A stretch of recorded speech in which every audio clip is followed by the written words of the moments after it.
Everybody's great when they're not tired. This is when they tired, that's when the real champions come out. That's when the real dog come out. That's where I think the real truth comes out. Because I think there are a lot of people who are very talented who can make it there. There are very few people who can deal with the pressure and the stress that happens when we're there. I feel I'm the best ever. It's not bragging or boasting. The proof is in the pudding.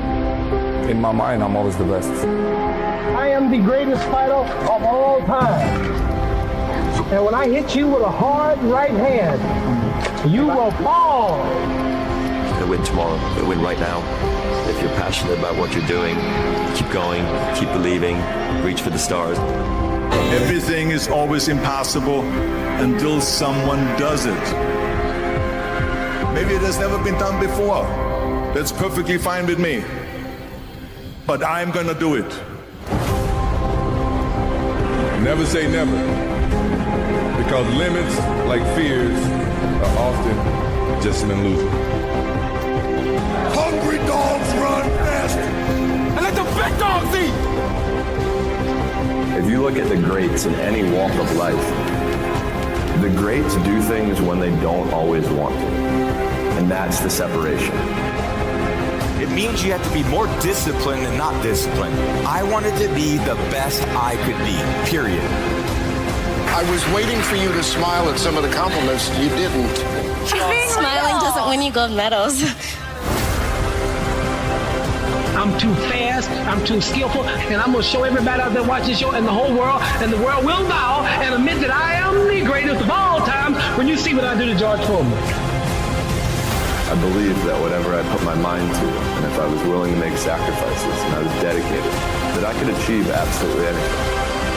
I'm the best ever. I'm the most brutal and vicious and most ruthless champion there's ever been. There's no one can stop me.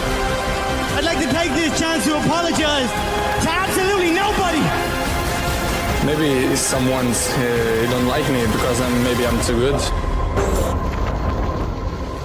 You win some, you lose some. But you live to fight another day.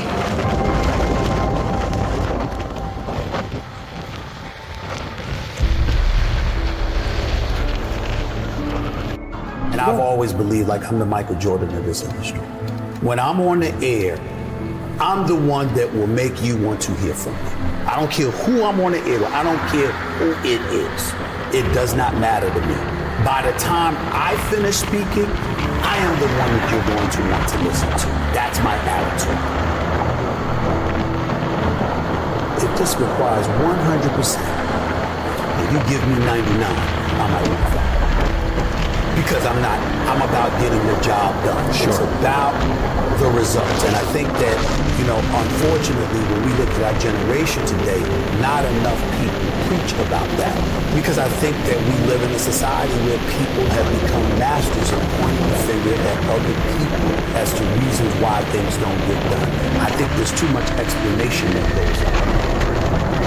But the bottom line is you ain't getting it done. And if you're not getting it done, I need somebody that can get it done. I am of the belief that if you truly adopt that belief in your soul, then you walk to work every day not looking for excuses. You're looking for a way for the job to get done. And in most instances, you are going to be successful than not. You want to go with status quo, you're perfectly, fine with flowing along, just safe, to get along, secure. Safe, secure, whatever. But when you're trying to win, you're constantly looking to get better. My philosophy is very, very simple when it comes to my family, particularly, me being a dad. If they're hungry, it's because I'm starving. I don't eat until they eat. I'm not comfortable until they're comfortable. I don't have unless they have. That's the mentality, and that's the mentality that I strictly get from my mother. And so for me, having that kind of mentality, but what comes with that? What comes with that is a certain work ethic that you have to put forth. And it's a willingness to sacrifice. sacrifice. Am I the most disciplined person in the world? No. Am I the most meticulous person in the world, like some people would believe? No, I'm meticulous enough and I'm disciplined enough. But I think the key thing is that the bottom line is everything. And whatever their bottom line requires is what I'm going to do. If the bottom line requires an excessive level of discipline, I'm going to do it. But to me, it's whatever the moment or the situation demands. And I'm a bottom lines oriented kind of person. You don't assume that opportunities are waiting for you. You know obstacles are standing in every door. Right. And so that challenge that you have to embrace and you have to deal with, that's hard to deal with when you have achieved. You don't work hard to play hard. You work hard to have the ability to play when you want to. But there's a difference.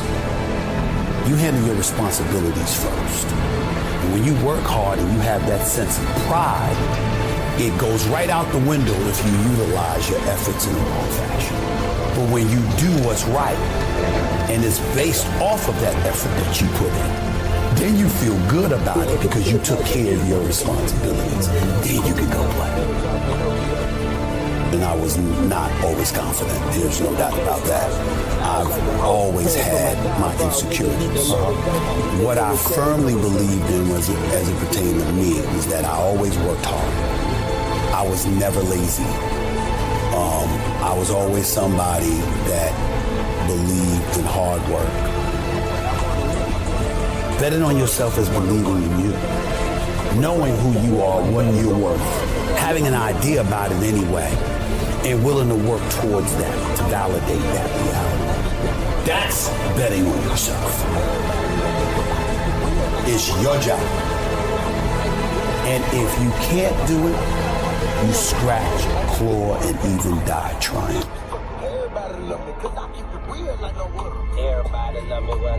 We make excuses every day. All of us as human beings.